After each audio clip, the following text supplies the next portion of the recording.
Pessoal, agora eu vou apresentar para vocês o grupo conhecido como G20. Importante salientar que existe dois G20s. Existe o G20 financeiro e o G20 comercial. A diferença entre os dois é a seguinte: o G20 financeiro é formado pelas nações mais desenvolvidas do mundo. Isso inclui Estados Unidos, Canadá, União Europeia, Japão, entre outros.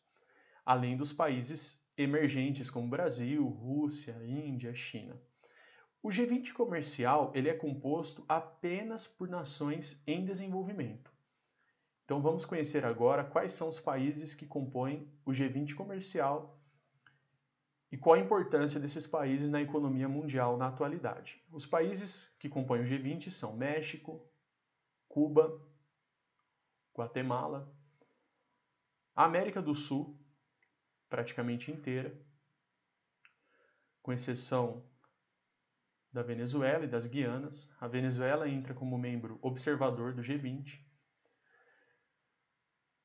Na África, África do Sul, Zimbábue, Tanzânia, Nigéria e Egito. E na Ásia, potências como China, Índia e outros países como o Paquistão, a Tailândia, a Indonésia, todo esse conjunto de ilhas, e também as Filipinas, que é até difícil de pintar aqui, que são essas ilhinhas menores que estão aqui. Então este é o G20 comercial. A importância do G20 comercial é que existe um fórum de discussão dentro da OMC que foi iniciado, esta rodada de negociações da OMC, em Doha, no Catar, em 2001.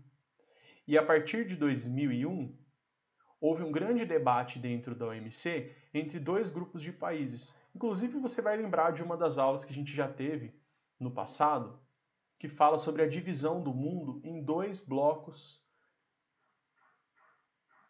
de poder econômico. Os conhecidos países do norte e os países do sul. Vejam que interessante que todos os membros do G20 comercial estão no chamado mundo sul, que representa os países pobres ou subdesenvolvidos.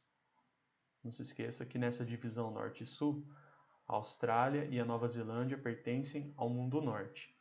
Então, nessa época, essa rodada Doha, que se iniciou em 2001, e a partir de 2003 foi formado o G20 comercial, houve um grande debate sobre o protecionismo. Então, geralmente os países que são mais desenvolvidos, eles têm como principais produtos industrializados, e atualmente, na divisão internacional do trabalho atual, até as indústrias elas saíram dos países desenvolvidos e foram se instalar dentro de países emergentes. Porém, a produção tecnológica, a criação dos produtos que são industriais, ele acontece no mundo norte. Já os países do mundo sul têm como principal característica a produção agrícola. Então, dentro dos países do mundo sul, a produção agrícola ela é uma das principais características. Então, o grande debate foi em relação ao papel dos países emergentes e dos países desenvolvidos e, acima de tudo, a questão do protecionismo.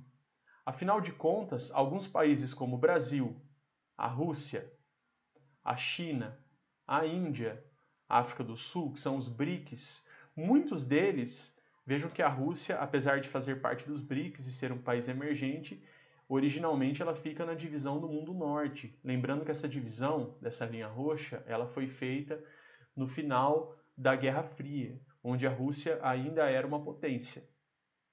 Porém, ela tem características econômicas muito semelhantes a esses outros países que eu falei dos BRICS. Voltando aqui ao que eu estava explicando para vocês. Alguns países emergentes, eles contam com indústrias em seu território.